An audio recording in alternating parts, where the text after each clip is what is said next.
Assalamualaikum warahmatullahi wabarakatuh.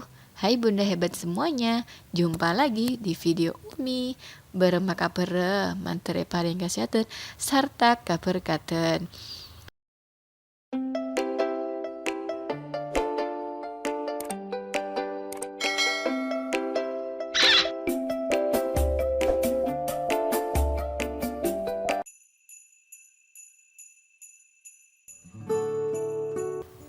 Pertengahan puasa nih, gimana? Masih kuat? Atau sudah ada yang bolong? Atau sudah ada yang sudah tidak kuat lagi?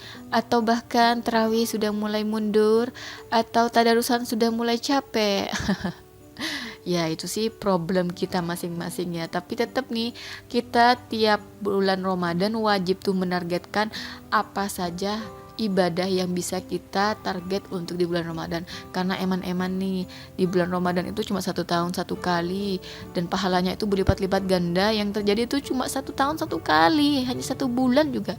Dan kebanyakan 1 bulan itu yang hanya bisa melaksanakan ya cuma 1 minggu di awal, sedangkan 3 minggu di akhir ya gitu deh. Tambah lama tambah bolong, tambah bolong, tambah mundur, tambah hilang. Apaan lah ya. Tapi Umi yakin kok untuk bunda-bunda semua yang nonton video Umi ini pastilah kuat untuk berpuasa, apalagi sholat tarawihnya plus tadarusnya sampai akhir bulan nanti ya. Pasti dong, pasti. Oke, selanjutnya di sini video requestan dari Kak Gandis. Kak Gandis punya gaji suami sebesar 3,7 juta. Alhamdulillah gede ya.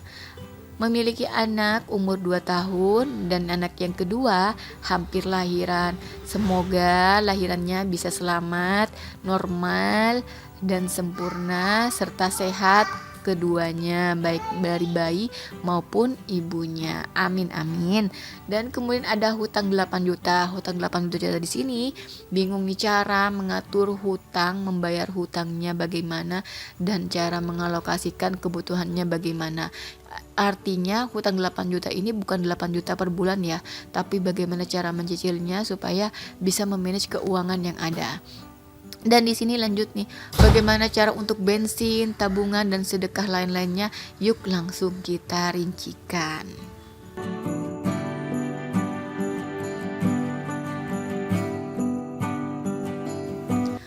Oke, yang pertama di sini ada gaji 3.700.000.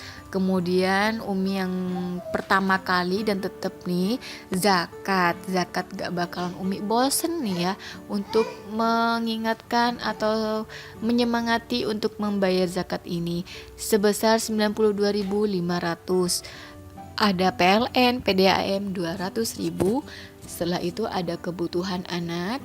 Kebutuhan anak di sini untuk kebutuhan anak umur 2 tahun yaitu 150.000, dan untuk kebutuhan cuci dan dapur 200.000. Jadi untuk kebutuhan anak dan cuci dapur di sini silakan disesuaikan dengan kebutuhan masing-masing.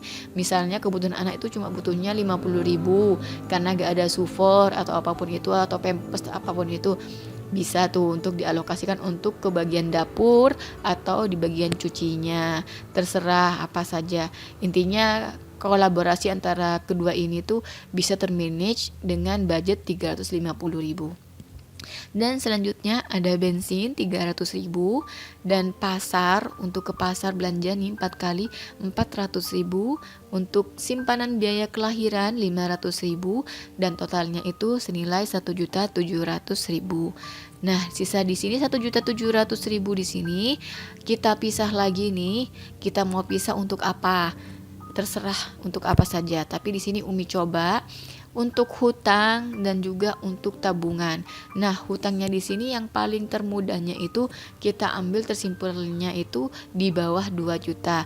Nah, di sini hutangnya itu coba Umi anggarkan 1.500.000, yang berarti tabungan hanya menganggarkan 200.000. 1.500.000 kayaknya terlalu besar, boleh dikurangi. Misalnya hutang cuma 1 juta dan tabungan 700.000 rupiah.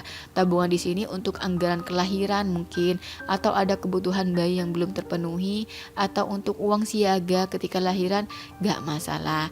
Intinya antara hutang dan tabungan di manage sesuai mungkin dan dengan kebutuhan sisa keuangan yang ada. Nah, untuk di sini cuma hanya itu saja sih, dan Umi kasih sedikit tips dan trik nih untuk semua yang terjadi pada Kak Gandis di sini. Nah, untuk gaji besar, hutang besar, bagaimana caranya? Yang pertama tetap nih kayak yang kemarin, jumlah kebutuhan kita tulis dulu semuanya, baru kita anggarkan. Nah, untuk hutang besar sendiri, lebih baik kita cicil dengan kemampuan kita. Intinya tuh istiqomah aja, di tiap bulannya kita cicil, pasti bakalan lunas. Ya, sedikit demi sedikit akan menjadi bukit. Sedikit demi sedikit membayar hutang, intinya bakalan lunas juga, ya kan ya. Dan kalau untuk hutang di bank, ya kita harus menentukan hutangnya itu berapa besarnya dulu di awal, baru sisanya itu kita gunakan untuk kebutuhan. Jadi kebalikannya ya, sama seperti video kemarin yang juga ada hutang yang enggak juga terlalu mematok berapa besar hutang yang dibayarkan tiap bulannya, ya caranya sama seperti ini.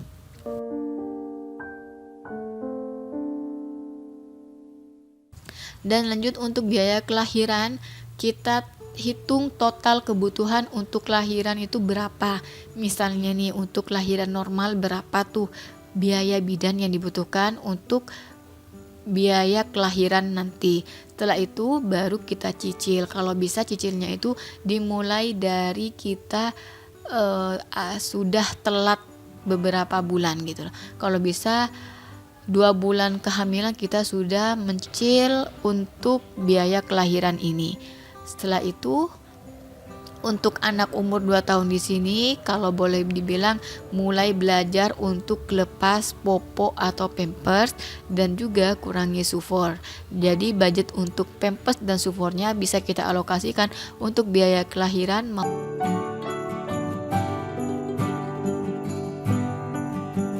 Nah, itu saja video dari Umi. Semoga bermanfaat. Terima kasih yang sudah menonton. Jangan lupa like, comment, share, dan subscribe. Wassalamualaikum warahmatullahi wabarakatuh.